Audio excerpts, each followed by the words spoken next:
ప్రపంచ యుద్ధం మొదలయ్యింది. కానీ ఈసారి యుద్ధం ట్యాంకర్ల మోతలతో కాదు, మిసైళ్ల దాడులతో కాదు, సైనిక ఆక్రమణలతో అంతకన్నా కాదు. ఈసారి యుద్ధం ట్రేడింగ్తో. అవును, అక్షరాల వ్యాపార ఆంక్షలతో. అమెరికాతో వ్యాపారం ఒక అదృష్టం, అమెరికాలో బతకడం ఒక ఆదర్శం అని భావిస్తూ అమెరికా గ్రీన్ కార్డు కోసం ఆరాటపడే విదేశీయులు, అమెరికా డాలర్ల కోసం ఆశపడే ప్రపంచ పౌరులు, అమెరికాకు ఎగుమతులు చేయడం కోసం ఎగబడే ఆసియా దేశాలు అమెరికాను అగ్రరాజ్యం చేశాయి. అమెరికాని భూతల స్వర్గంలా భావించే లక్షలాది భారతీయులు చదువు కోసం కొందరు, చాకిరీ కోసం కొందరు, పేరు ప్రఖ్యాతుల కోసం కొందరు, పెట్టుబడుల కోసం కొందరు, తల్లిదండ్రుల సంతోషం కోసం కొందరు, తల్లిదండ్రులను వదిలించుకుని కొందరు, ఇలా ఎందరో అమెరికాతో తమ జీవితాలను ముడిపెట్టుకున్నారు. ఏ వస్తువుకైనా ఒక రేటు ఉంటుంది. కాని ఆశల సౌధాలు నిర్మించుకునే వాళ్ళని అడ్డంగా దోచుకోవాలంటే ఆ రేటు రెండింతలు పెంచాలన్నదే వ్యాపారుల లక్ష్యం. ప్రపంచ దేశాలను డాలర్ శాసిస్తోంది. డాలర్ కోసం ప్రపంచం అర్రులు చాస్తోంది. అందరి కళ్ళు అమెరికా వైపే, అందరి కాళ్ళు అమెరికా వైపే అన్నట్లుగా గత కొన్ని దశాబ్దాలుగా ప్రపంచ దేశాల్లో ప్రజల హృదయాలలో అమెరికా గూడు కట్టుకుంది. అగ్రరాజ్యంతో అనుబంధం పెంచుకునే పెనుగులాటలో మన దేశ ప్రజలు అగ్రభాగంలో ఉన్నారు. ఒకప్పుడు ప్రపంచాన్ని ఆధునిక ఆయుధం ఏలింది. కానీ నేడు ప్రపంచాన్ని సాంకేతిక పరిజ్ఞానం ఏలుతోంది. సాయుధ బలమైన, సాంకేతిక బలమైన వీటితో ప్రపంచాన్ని శాసించడానికి వ్యాపారమే ఉత్తమ మార్గం. 200 సంవత్సరాల క్రితం సముద్రాలు దాటుతూ మార్గాలు వెతుక్కుంటూ తెలివిగా ప్రపంచ దేశాలను కబళించిన ఫ్రెంచ్, బ్రిటిష్ తెల్లదొరలకు సాధనం వ్యాపారమే. కాని ఎప్పుడైతే పారిశ్రామిక పరిజ్ఞానం, ఆధునిక ఆయుధాల తయారీ, సైన్స్ అండ్ టెక్నాలజీ వారి చేతుల్లో పడిందో అప్పుడు రవి అస్తమించని బ్రిటిష్ సామ్రాజ్యం అంటూ ఆంగ్లేయులు అన్ని దేశాలపైన ఆధిపత్యం చూపారు. కాని క్రమేణా అమెరికా, రష్యా, జపాన్, జర్మనీ వంటి దేశాలు అదే పారిశ్రామిక పరిజ్ఞానాన్ని, ఆయుధ బలాన్ని పెంచుకొని స్వతంత్ర దేశాలయ్యాయి. నాటి జర్మనీ సైన్యాధ్యక్షుడు హిట్లర్ దురాశ కారణంగా 2వ ప్రపంచ యుద్ధం జరిగాక బ్రిటిష్ ప్రభుత్వం బలహీనపడింది. అదే సమయంలో మన దేశంలో స్వాతంత్ర్య సాధన కోసం సత్యాగ్రహం అంటూ, గాంధేయవాదం అంటూ ఉద్యమాలు నడుస్తున్నాయి. అప్పటికే మన దేశాన్ని ఆంగ్లేయులు ఎంత పిండుకోవాలో అంతా పిండేశారు. ఇంక పిప్పితో తలనొప్పి ఎందుకు అన్నట్లుగా మనకు స్వాతంత్ర్యం ఇవ్వడానికి ఒప్పుకున్నారు. కానీ వెళ్తూ వెళ్తూ దేశాన్ని విభజించి మరిగిపోయారు.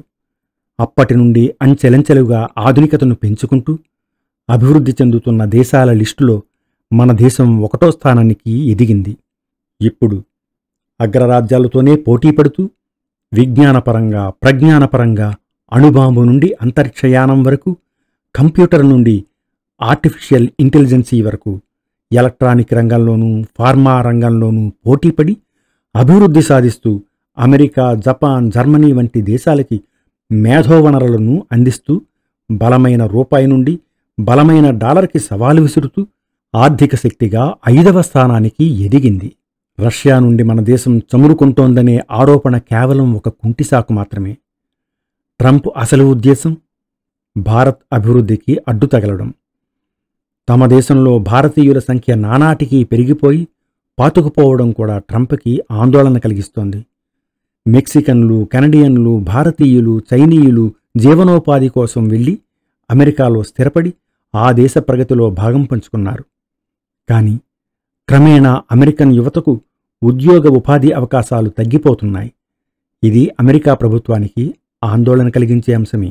అయితే ప్రస్తుతం ట్రంప్ చేస్తున్న టారిఫ్ల యుద్ధం రష్యాకు వ్యతిరేకంగా ఇతర దేశాలను తన చెప్పు చేతుల్లో ఉంచుకోవడం కోసమే. కాని చైనా, భారతదేశాలు స్వతంత్ర నిర్ణయాలతో అగ్రరాజ్యాలతో పోటీపడే స్థాయికి వచ్చేశాయి. బలమైన సోవియట్ రష్యా పతనం తరువాత ఇప్పుడు పుతిన్ నేతృత్వంలో మళ్లీ రష్యా బలపడింది. ఆసియా, ఐరోపా దేశాలు తన చెప్పు చేతుల్లోకి రావాలంటే రష్యా బలం తగ్గాలి. అందుకని నాటో దేశాల స్థావరాల ఏర్పాటు ప్రతిపాదనతో రష్యా నుండి విడివడి ఉన్న యుక్రెయిన్ దేశాన్ని వాడుకోవడం మొదలుపెట్టింది. ఇది పుతిన్ని అభద్రతాభావంలోకి నెట్టింది. అక్కడి నుండే రష్యా యుక్రెయిన్ యుద్ధం మొదలయ్యింది. అమెరికా యుక్రెయిన్ భుజాలపై నుండి పరోక్షంగా రష్యాతో యుద్ధం చేస్తోంది. కాని రష్యా భారత్ చైనాలకి మిత్రదేశం. అది బలహీనపడకూడదు. రష్యా నుండి మన దేశం కేవలం క్రూడాయిల్ మాత్రమే కాదు, యుద్ధ విమానాలను, పరికరాలను, పరిజ్ఞానాన్ని కూడా పొందుతోంది. ఈ మధ్య పాకిస్తాన్పై జరిపిన ఆపరేషన్ సింధూర్లో మనం వాడిన Russia missile technology S-400, BrahMos missiles, France Rafale విమానాల ముందు పాకిస్తాన్ వాడిన టర్కిష్ డ్రోన్లు, చైనా యుద్ధ విమానాలు, రాడార్ టెక్నాలజీ పనికిరాకుండా పోయింది. ఆసియా రీజియన్లో అమెరికా ప్రయోజనాలు పాకిస్తాన్తో ముడిపడి ఉన్నాయి. భారత్ ఆర్మీ పాకిస్తాన్ న్యూక్లియర్ స్థావరాలను నిర్వీర్యం చేసేసరికి అమెరికాకి కంటి మీద కునుకు లేకుండా పోయింది. ఉగ్రవాదంపై పోరు అని ఒకవైపు చెబుతూ, ఇండియాపై పాకిస్తాన్ ఉగ్రదాడులను ఆక్షేపించకుండా పెద్దన్న పాత్ర అంటూ యుద్ధాన్ని తామే ఆపామంటూ చెప్పుకొని భంగపడింది. ఇదే నేటి టారిఫ్ యుద్ధానికి కారణం. యుక్రెయిన్ తర్వాత తన ఆర్మీ స్థావరాలకు అనువైన దేశం పాకిస్తాన్.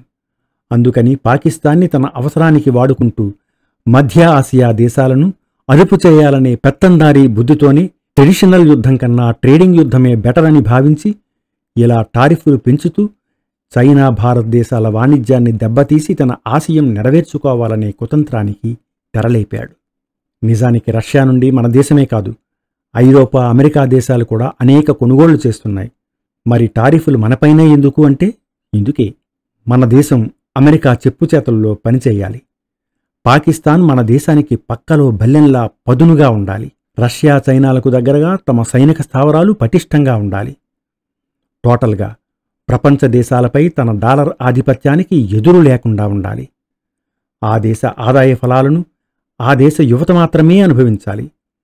తన పాలనాకాలంలోనే ఇదంతా జరిగిపోవాలి. ఇందుకోసం ఎంతదాకానైనా వెళ్లాలనే పంతం ట్రంప్దైతే గట్టిగా ఎదురొడ్డి నిలబడతాం అనే పంతం భారత్, చైనాలది.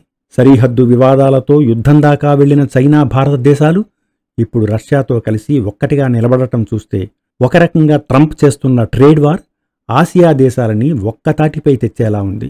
త్వరలో చైనాలో జరగబోయే SCO సమావేశంలో China, India, Russia, Pakistan, Kazakhstan, Tajikistan, Uzbekistan, Iran, Belarus దేశాల అధినేతలు హాజరు కావడం ఇందుకు బలమైన తార్కాణం. పాకిస్తాన్ ఇప్పుడు ఎటువైపు మొగ్గుతుందో ఆ దేశమే తేల్చుకోవాలి. ట్రంప్ 50% టారిఫ్తో ఆగుతాడో 100% వరకు వెళ్తాడో వేచి చూడాలి.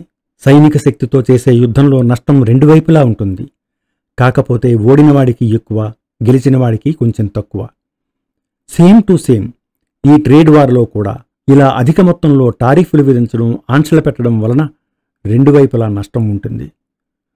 మన వస్తువులు అమెరికన్లు కొనుక్కోవాలంటే అధిక మొత్తంలో ధర చెల్లించవలసి ఉంటుంది. దాంతో కొనడం మానుకుంటారు.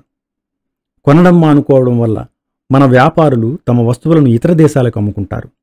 కానీ డాలర్ వాల్యూతో వచ్చినంత లాభాలు రాకపోవచ్చు. వ్యాపారం మాత్రం ఆగదు. వాటి నుండి అమెరికాకు టాక్స్ రూపంలో వచ్చే ఆదాయం తగ్గిపోతుంది. కానీ అమెరికన్లు మన ఉత్పత్తుల్ని, ముఖ్యంగా ఫార్మా వంటివి కొనుక్కోకపోవడం వలన వాటి నుండి అమెరికాకు టాక్స్ రూపంలో వచ్చే ఆదాయం తగ్గిపోతుంది. మన దేశం కూడా అమెరికాకు ఎగుమతి సుంకాల నుండి వచ్చే ఆదాయం నష్టపోతుంది. కానీ ఇతర దేశాలకు ఎగుమతులు పెంచుకోవడం ద్వారా కొంత లాభపడుతుంది. ఇకపోతే అమెరికాతో వ్యాపార ఒప్పందంలో భాగంగా సంతకాలు చేసిన ఇతర దేశాలు కూడా ఇప్పుడు ఆలోచనలో పడతాయి. అమెరికా ఉత్పత్తులకు తమ దేశం 0 ట్యాక్స్ విధిస్తూ తమ ఉత్పత్తులకు అధిక శాతం సుంకాలు ఎందుకు భరించాలి అని. ఇటు మన దేశం గాని, చైనా, రష్యాలు గాని అమెరికా టారిఫ్లను ఎంతమాత్రం అంగీకరించే పరిస్థితి లేదు. అదే సమయంలో అమెరికా వస్తువుల దిగుమతులను తగ్గించుకుంటాయి. ఈ దేశంలో తమ సంస్థలను స్థాపించి వ్యాపారాలు చేస్తున్న అమెరికన్ కంపెనీలపై ట్రంప్ ఒత్తిడి పెరగడం వలన ఆ సంస్థలు నష్టాలు భరించలేక దుకాణాలు సర్దుకోవాలి.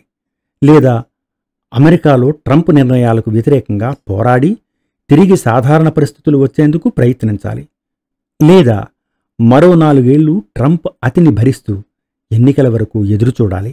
చివరకు ఉరిమి మంగళం మీద పడినట్టు ఈ కష్టాలు అన్నీ అమెరికాపై ఆధారపడి ఉద్యోగాలు చేస్తున్న భారతీయులకు కష్టాలు తెచ్చిపెడతాయి. వాళ్లకు మన దేశం ప్రత్యామ్నాయ మార్గాలను చూపించవలసి ఉంటుంది. లేదా వాళ్లే వెతుక్కోవాలి. ఏదీ ఎప్పుడూ ఆగిపోదు, మలుపులు తిరుగుతుంది అంతే. ఇక్కడతో ఈ వీడియోని ముగిస్తున్నాను. దీనిపై మీ అభిప్రాయాన్ని తెలియజేయండి. నచ్చితే లైక్ చెయ్యండి, షేర్ చెయ్యండి. ధన్యవాదాలు.